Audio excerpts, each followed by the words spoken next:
Hello and welcome. My name is Thomas Jönsson. I'm a Focus Nordic and Tamron ambassador. I've been a photographer since 36 years. I started very young. I've been awarded a couple of times in domestic and international competitions and published about 45 books with my father in photography. I'm here today to present Aurora photography or Northern Lights photography. What you need, how you set your camera, and how you expose the picture. It's not that complicated actually. Aurora is energy, and in space the sun emits energy. Particles, especially protons, are carried away by the solar wind through space, and once it enters the stratosphere and the atmosphere of Mother Earth, it collides with oxygen atoms. The collision pushes away the oxygen atoms, and the speed caused by the collision actually builds up energy in the oxygen atoms, and it has to emit that energy, and it does it as light. And depending on which altitude they emit the light or the energy, we see different colors in Aurora.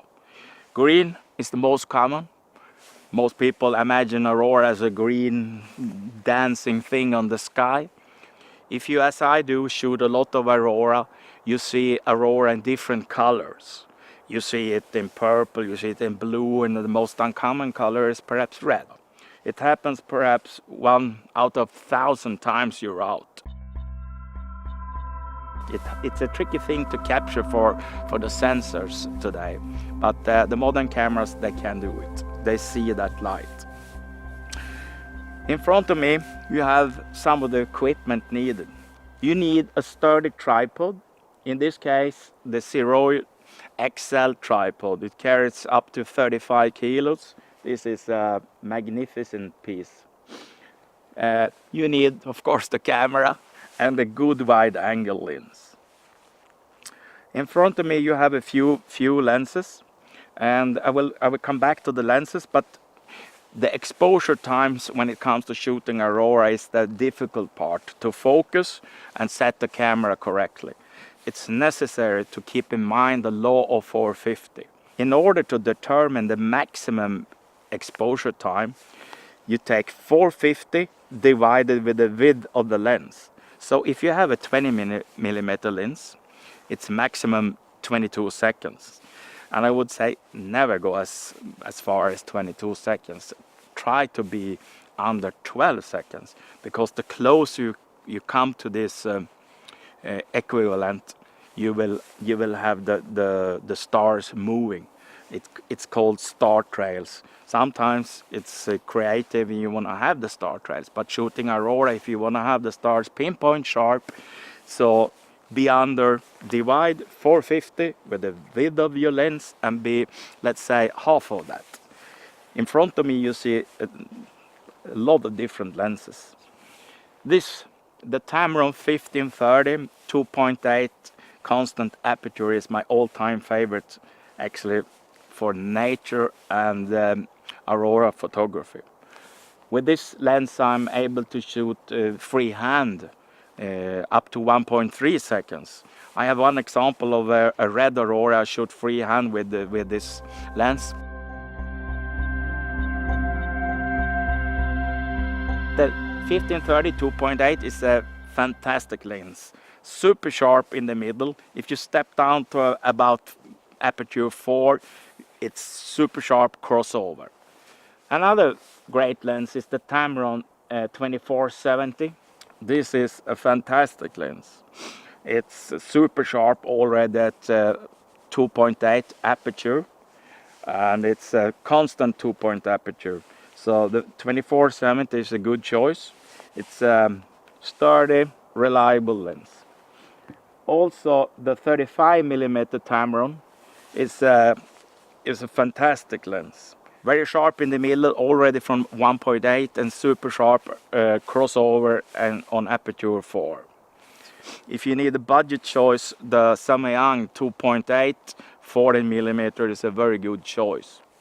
What else do you need? Something not to forget is an extra battery. I keep them warm. I put them somewhere close to my body in order to be warm, because as you see, it's cold here. It's shooting Aurora is normally very cold. It's nighttime photography. So an extra battery is very useful. I also bring a good headlamp, because you're doing most of the settings in complete darkness. Also, not to forget, is something to clean the surface of the lens, because you don't want to come home and you have fingerprints all over the lens, and it will actually destroy your exposure. Another great thing is to have a remote shutter. I always use a remote shutter. And why? Because moving the camera as this, it actually causes vibrations, and you want to minimize the vibration. So once you press the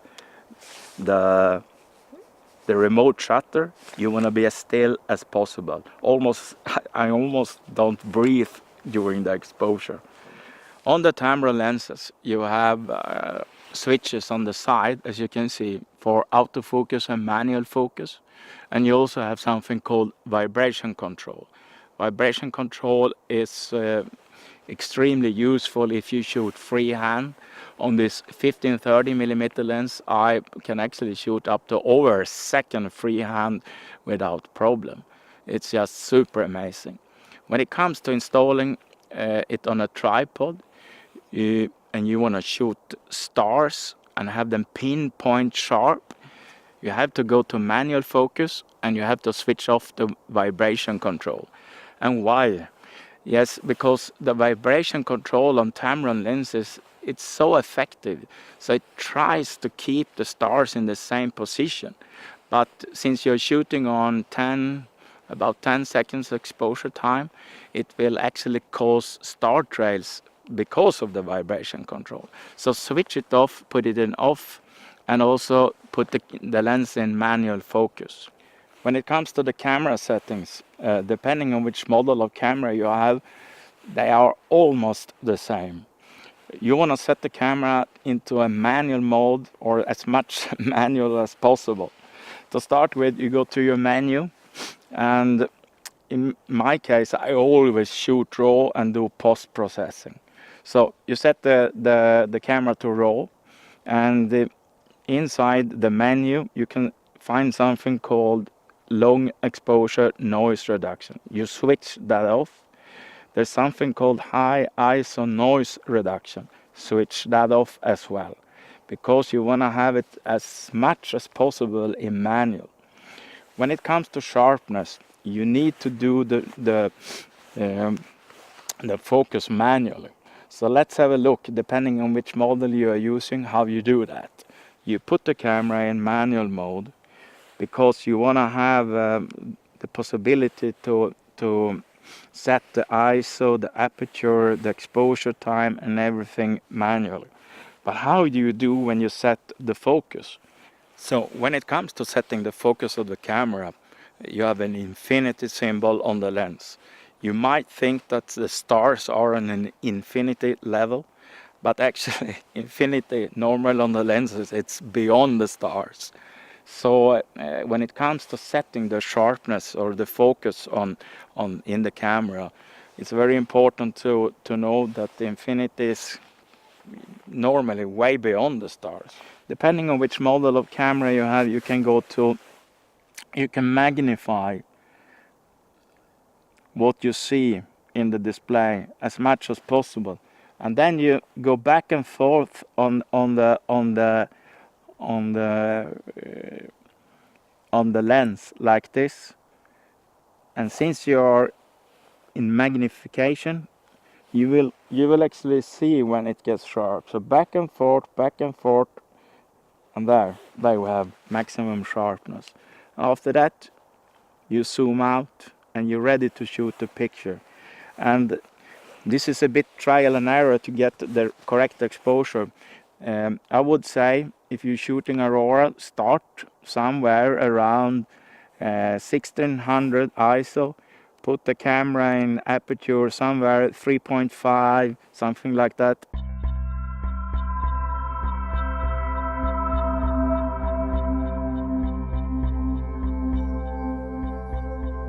And when you shoot the stars, they will go, they will be like a needle if they are sharp. And once they are out of focus, they are blurry. So when you go back and forth looking at the stars, you will see this in magnification in your camera. Some cameras have focus peaking, but do not trust the focus peaking that much, because it's not that easy to see if you're using focus peaking, if it's red, green, or if it's yellow, because the stars, they should be as needle points. So use the magnifier, look closely, and go back and forth manually on the lens to see where you have the accurate focus. Once you have it, you're ready to shoot a picture.